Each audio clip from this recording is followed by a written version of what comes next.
주일날도 얼마나 시험이 보는지 몰라요. 주일날 나오다가 가족끼리 막 분란을 일으키고 싸우는 사람 많습니다. 왜 그래요? 마귀가 방해하는 거예요. 교회 가는 거 방해하는 거예요. 아, 이러고도 내 이런 마음으로 교회 가야 돼? 여러분, 심지어 어떤 목사님은요, 주일날, 전날, 주로 이제 설교 준비를 하잖아요. 사모님하고 안 싸우려고 교회에서 자는 분이 있어요. 네, 그거 듣고 웃었지만 웃을 일이 아니에요. 왜? 그 목사님은 사모님하고 다투잖아요? 뭐 큰일로 다투는 게 아니고, 뭐 자질구레한 다투는 거예요. 그러면 설교가 안 된대. 마음이 상해가지고 설교할 수가 없대. 그 생각나는 게, 아, 마귀가 우리 부부 사이를 노리는구나. 차라리 나는 교회에서 잔다. 그래서 토요일 날 교회에서 자시는 분이 있어요. 오죽하면 여러분 그러겠어요. 여러분, 세상에서 시험에서 면제된 사람은 아무도 없어요. 세상에서 내가 제일 불행해. 난 눈만 뜨면 시험 받아. 내가 세상에서 제일 많은 시험을 받을 거야. 천만에. 여러분, 그건 착각이에요. 여러분만 시험 받는 게 아니에요. 이 지구상에서 숨 쉬고 있는 사람은 다 시험 받아요. 우리가 그거를 알아야만 합니다. 저는 오늘 여러분과 함께 시험하시는 하나님, 이런 제목으로 은혜의 말씀을 나누고자 합니다. 여러분, 우리가 성경을 보면 창세기로부터 계시록까지 우리 하나님은 다양한 이미지로 사람들에게 계시하시는 것을 우리가 볼 수 있습니다. 우리 하나님이 권면하시는 것도 있고, 칭찬하시는 것도 있고, 또 시험하시는 것도 있습니다. 이 밖에도 다양해요. 그러나 오늘은 그 많은 하나님의 계시 가운데서 우리 인간을 시험하시는 하나님, 그에 대해서 한번 살펴보고자 합니다. 우리 하나님은요, 믿음의 조상이라고 불렸던 아브라함부터 시작해서 신약시대, 또 지금의 시대에 이르기까지 하나님을 따르는 수많은 하나님의 사람들을 하나님께서는 시험하셨어요. 그런데요, 하나님께서 우리를 시험하시는 이유는 분명해요. 그것은 우리의 믿음을 점검하시려고 그런 거예요. 그럼 우리가 믿음이 점검받지 못하면요, 우리의 믿음이 어느 정도인지, 어느 정도 분량인지 알 수가 없어요. 여러분, 학생들이 평소에 공부를 열심히 한다 하지만 시험이라는 것이 없으면 어떻게 되죠? 그것이 어느 정도 실력인지 객관적으로 측정할 수 있는 길이 없는 거예요. 그래서 우리가 학교 다닐 때 시험을 보죠. 마찬가지로 하나님도 우리를 시험을 통해서 우리의 믿음의 성숙이 어느 정도, 어느 수준까지 올랐나 하고 우리 하나님께서는 측정을 하십니다. 또한 하나님의 관심은 우리가 하나님의 백성으로서 하나님의 명령을 잘 수행하나, 그것을 알아보는 데 목적이 있습니다. 여러분, 우리가 같이 읽은 창세기 22장을 보면 어떻게 되죠? 어느 날 하나님이 아브라함아 하고 부르십니다. 그래서 아브라함은 주여, 내가 여기 있습니다 하고 대답하니까 하나님께서 뭐라 그러십니까? 너는 내 독자, 사랑하는 이삭을 데리고 내가 지시하는 모리아 땅에 있는 한 산으로 가서 그를 번제로 바쳐라. 이렇게 주님이 명령을 하십니다. 모세는 여기에도 뭐라 그랬죠? 하나님이 아브라함을 시험하시려고 부르셨다. 하나님은 분명히 내가 사랑하는 독자 이삭을 콕 찍어서 말씀을 하셨습니다. 여러분, 당시 아브라함은 이삭을 어떻게 대하고 있었을 것 같아요? 애지중지했죠. 금이야 오기야 하고 키웠죠. 이삭은 기도의 산물이에요. 25년간 기다린 그때 사라의 나이, 90세 나이에 기적적으로 얻은 아들이에요. 그러니 여러분, 얼마나 귀하고 귀한 아들이에요. 근데 하나님이 이삭을 바쳐라는 거예요. 여러분, 인간적으로 생각할 때 이게 말이 돼요? 여러분, 아브라함이 어떻게 했어요? 우리 같으면 아마 난리 났을 거예요. 이거 말도 안 돼. 그리고 이 하나님의 명령은요, 너로 큰 민족을 이루게 하겠다는 하나님의 앞서 계시하신 그 약속과 100% 모순이 돼요. 여러분, 이삭이 죽으면 어떻게 큰 민족을 이룹니까? 이삭을 통해서 계속해서 자손이 뻗어나가야 거 아니에요. 그러니까 하나님의 먼저 번 약속과 모순이 돼. 우리 같으면 하나님 안 됩니다. 하나님 이러실 수가 없습니다. 하나님 약속과 어긋나지 않습니까? 제거해 주세요. 아마 우리는 그랬을 거예요. 근데 성경을 보면 하나님 제거해 달라고 하는 말씀이 하나도 없어요. 또 우리 같으면 이건 하나님이 그러실 수가 없어. 난 잘못 들은 거야. 이건 마귀의 음성이야. 몇 번이고 귀를 씻을 거예요. 그게 잘못 들은 거 아니야? 여러분, 마귀의 음성도 있습니다. 그래서 우리가 사실은 영적으로 잘 구분을 해야 됩니다. 또 여러분, 마귀는요, 음성보다는 대부분 그릇된 생각, 마귀의 생각을 우리 마음속에 심어놔요. 그래서 여러분, 마귀의 음성이나 마귀의 생각은요, 우리를 죽이는 거예요. 마귀는 굉장히 그 음성이 강압적이에요. 그리고 긍정적이기보다는 부정적이에요. 예를 들어서 마귀가 너 그렇게 살 바에는 나가 죽어. 이거는요 100% 마귀 생각이에요. 여러분, 하나님은 우리한테 우리가 아무리 죽을 죄를 졌어도 나가 죽으라는 말을 하지 않습니다. 우리를 죽음의 길로 이끄는 말씀을 절대로 하지 않습니다. 우리 하나님은 우리로 생명을 얻되 더 풍성히 얻게 하시는 분이시지 우리에게 넌 희망이 없어 이런 말을 하시는 분이 아닙니다. 여러분, 하나님의 음성은 우리에게 평안을 가져다 줍니다. 우리에게 은혜를 가져다 줍니다. 우리에게 위로와 격려를 주시는 분입니다. 제가 옛날에 그랬잖아요. 우리 아버님이 막 고집을 피우고 예수님 안 믿고 그럴 때 예수님을 안 믿고 돌아가시면 큰일 나는데, 그래서 그 마음이 내가 간절했어요. 아버지는 자꾸 힘이 없고 노쇠해지는데 이분이 영접기도 따라하지 않고 마음을 닫고 있으니 어떡하나. 얼마나 마음이 요양원에 갔다 올 때만 아주 속이 상하고 간절한지 몰라요. 왜냐면 노인들은 내일을 알 수가 없잖아요. 그때 하나님께서 마음에 감동을 주셨어요. 내 아비는 걱정하지 마라. 내가 지켜주마. 그러시더라고요. 그게 여러분 마귀의 음성인가요? 아니죠. 저는 그 음성을 듣고 아주 급속도로 마음이 편안해졌어요. 그렇다. 하나님이 책임져 주신다잖아. 나는 걱정할 필요 없다. 신기해요. 그 음성을 들으니까요, 마음의 근심과 불안이 싹 사라져요. 결국 아버님은 얼마 있다가 같이 손붙잡고 기도할 때 하나님을 영접하시고 아멘 했습니다. 여러분, 마귀의 음성과 하나님의 음성은 이렇게 차이가 나요. 마귀의 음성을 들으면 어떻게 되죠? 불안해요. 견딜 수가 없어요. 그러나 하나님의 음성을 들으면 편안합니다. 여러분, 지금도 마찬가지예요. 예수님은 우리를 만날 때 뭐라고 하시죠? 평안하라. 예수님은 주님의 자녀가 불안하게 사는 것을 절대로 원치 않으세요. 편안하게 세상에 주지 못하는 평강을 누리며 살게 하시는 예수님이심을 여러분 믿으시기를 바랍니다. 우리 주님을 오해하면 안 돼요, 절대. 이것은 아무리 봐도 하나님의 음성이 분명한 거예요. 예수님은 요한복음 10장 27절에 이런 말씀하셨어요. 내 양은 내 음성을 들으며 나는 그들을 알며 그들은 나를 따르느니라. 이게 무슨 말씀이죠? 양이라면 목자의 음성을 모를 리가 없다는 거예요. 그러니까 여러분, 우리가 하나님과 친밀히 친교하면요, 하나님의 음성을 듣게 돼요. 자연스럽게 듣게 돼요. 근데 우리가 맨날 이어폰 끼고 막 음악만 듣고 무슨 뭐 게임만 하고 딴 거 엉뚱한 거 보고 그러면요, 하나님의 음성이 나의 귀에 들릴 틈이 없어요. 내가 이렇게 귀에 꽂고 날마다 음악만 듣고 있으니 성령의 음성을 못 듣는구나. 그래, 그걸 알아야 돼요. 여러분, 우리는 하나님께서 모세의 기록대로 아브라함을 왜 시험하셨을까? 하나님은 왜 인간을 시험하실까라는 의문을 품을 때가 있습니다.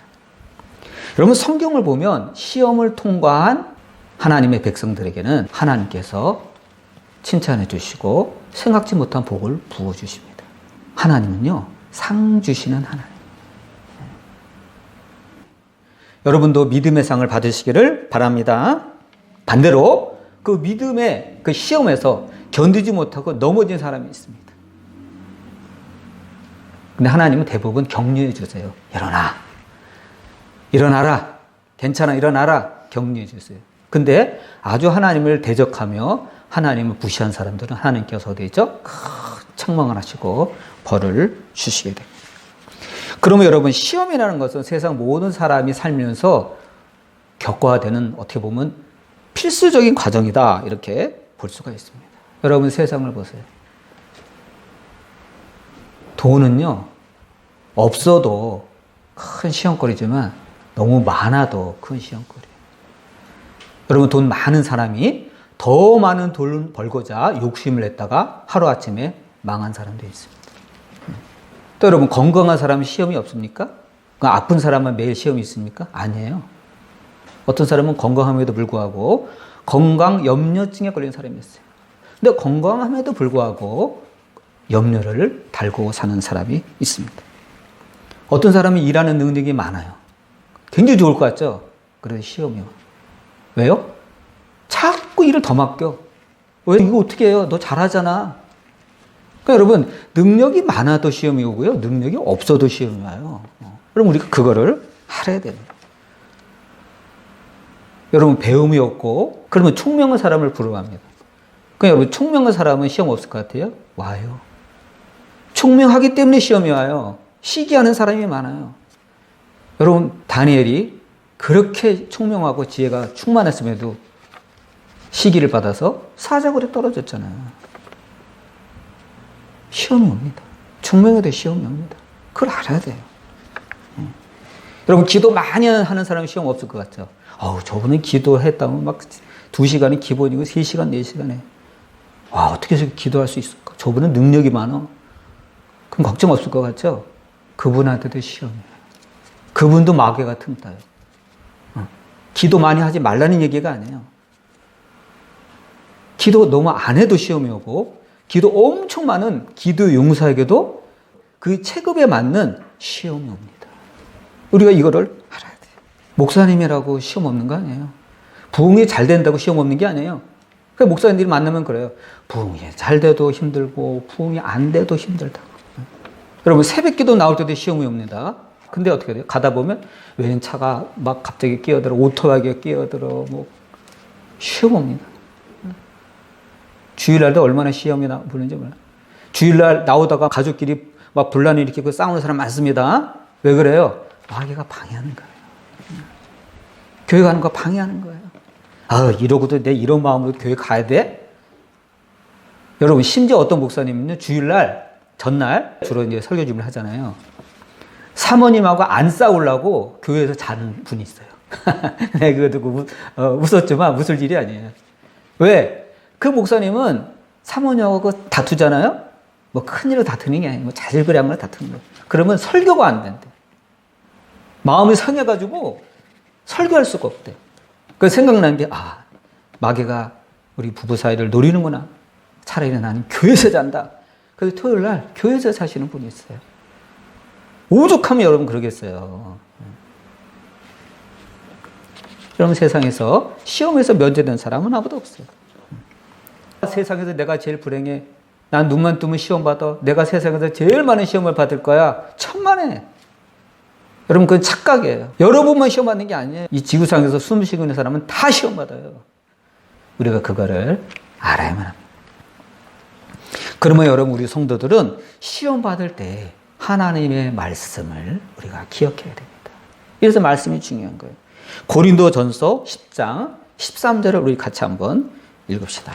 사람이 감당할 시험 밖에는 너희가 당한 것이 없나니 오직 하나님은 미쁘사 너희가 감당하지 못할 시험 당함을 허락하지 아니하시고 시험 당할 즈음에 또한 피할 길을 내사 너희를 능히 감당하게 하시느니라. 여러분, 이 말씀이 얼마나 감사한지. 우리가 겪고 있는 시험이 사실은 뭐라고요?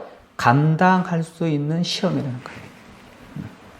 기본적으로 하나님은요, 우리가 시험을 당할 때 우리가 감당하지 못할 시험 당함은 허락하지 않으세요.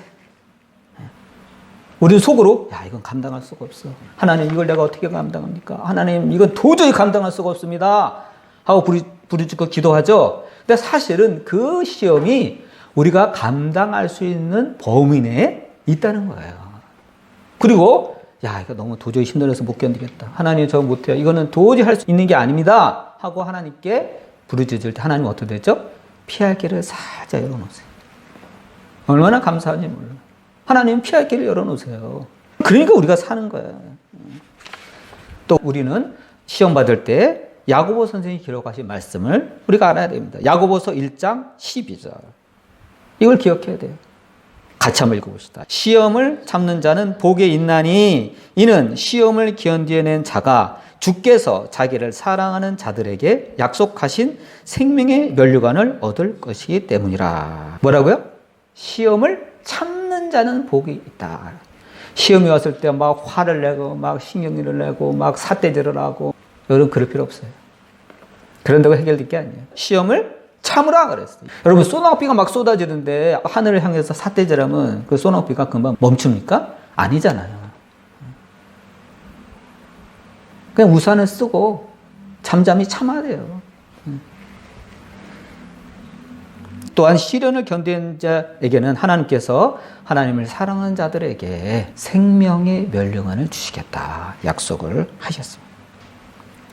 여러분 다시 아브라함의 이야기로 돌아가면 하나님이 아브라함을 시험하셨을 때 내 사랑하는 독자 이삭을 바쳐라 하셨을 때 여러분 성경을 보세요. 아브라함이 하나님한테 항의했다는 기록이 있습니까? 없어요. 속상했다는 기록이 있습니까? 없어요. 머리를 싸매고 알아 누웠다는 기록이 있습니까? 없어요. 심지어 그 얘기를 듣고도 자기 아내 사라하고 상의했다는 기록조차 없어요. 엄청나요. 이거는 뭐죠? 이건 하나님의 음성이라는 거예요. 너무 익숙한 하나님의 음성이었어요. 그래서 아브라함은 어떻게 됐죠? 순종했어요. 어떻게 해서 순종할 수 있었습니까? 이삭이 원래 내 것이 아니라 하나님의 선물임을 알았어요. 그래, 25년간 기도해서 얻은 아들이지만 원래 이삭은 내 게 아니지. 하나님이 주신 선물이지. 선물이죠. 여러분 90된 할머니가 생리도 다 끊어진 할머니가 어떻게 자식을 낳습니까? 그래서 아브라함은요, 이삭이 하나님의 선물을 알았던 거예요.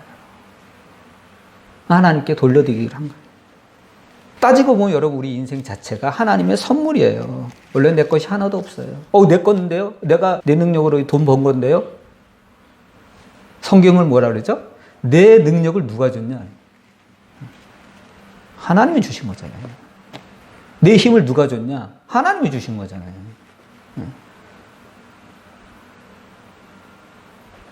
하나님께서 우리의 생명을 주고 계심을 믿으시길 바랍니다.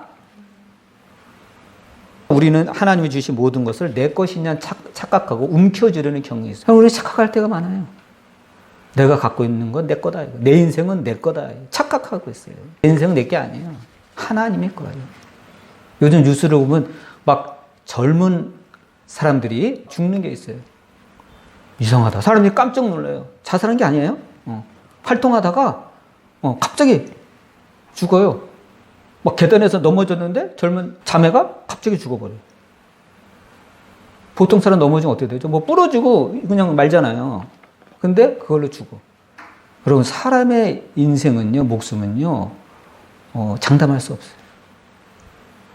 그러므로 우리의 생명은 누구 거죠? 하나님 거예요. 여러분 우리에게 내일이 어디 있습니까? 솔직히 말해서 내일은 없어요. 오늘 잘 살아내야 돼요. 예수님이 내일 걱정하지 말라고 했어요. 내일은요 내 것이 아니에요. 내일은 하나님의 겁니다. 그래서 여러분 과도하게 걱정할 필요가 없어요. 너희는 잠깐 있다 사라지는 안개니라 그랬어요. 무슨 내일까지 걱정을 해요. 주님은 내일 일이 인하여 염려하는 사람들을 불쌍히 여기시고 권면하셨어요. 내일 일 위해서 걱정하지 마라. 한낱 괴로움은 그날의 족하다. 너희는 먼저 그의 나라와 그의 일을 구하라. 그래야 모든 너에게 더하여 주시리라. 말씀하셨다는 것을 믿으시기를 바랍니다. 그래서 아브라함은요 하나님 앞에 순종했어요. 하나님의 선물이니까. 그리고 아브라함이 믿음이 있었습니다. 어떤 믿음이죠? 말씀에 순종해서 이삭을 바치면 서로 이삭이 죽을지라도 이 죽은 이삭을 하나님이 다시 살리실 것을 믿었어요. 대단하죠? 여러분, 그래야 되죠. 하나님 말씀에 순종해서 이삭을 죽여서 번제를 바쳤잖아요. 그 죽으면 하나님이 약속이 뭐가 됩니까? 너를 큰 민족을 이루게 하겠다는 하나님의 약속은 뭐가 됩니까? 그럼 하나님이 거짓말장이 되는 거예요. 그러면 그 약속이 모순되지 않으면 어떻게 되죠? 하나님이 순종해서 죽인 이삭을 다시 살리셔야 되잖아요. 그게 맞잖아요.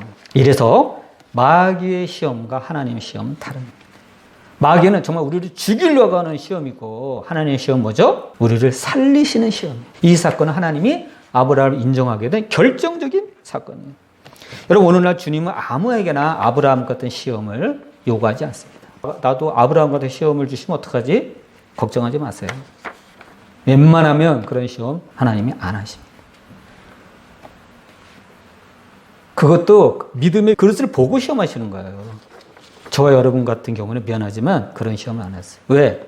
아브라함과 같은 믿음의 그릇은 아직 솔직히 못 돼요. 그런 시험을 안 하세요. 그러나 근본적으로 어떻게 되죠? 동일한 원리에서 각자의 믿음의 그릇에 맞는 시험을 하십니다. 또 욥의 경우처럼 어디죠? 우리 시험하시더라도 시험하는 범위가 정해져 있어요. 하나님께서 믿음의 시험을 하십니다. 무한정이지 않아요. 그러므로 여러분, 어떤 상황에서도 믿음을 이겨내고 오히려 감사함으로